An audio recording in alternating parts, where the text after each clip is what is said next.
each passing day we have more and more product going into final paint. Now we have the hood on the top side all painted out. Looks fantastic. It's a great color. We did a retouch on the inside of the front fender here.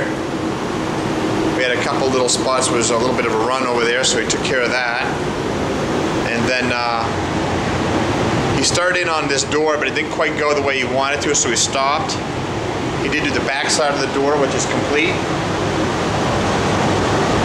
Looks fantastic as well. Then he completely painted out this door.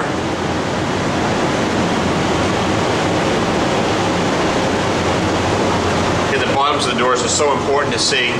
They're so crisp and clean. Very nice original. And the complete finished product on this side looks awful sharp.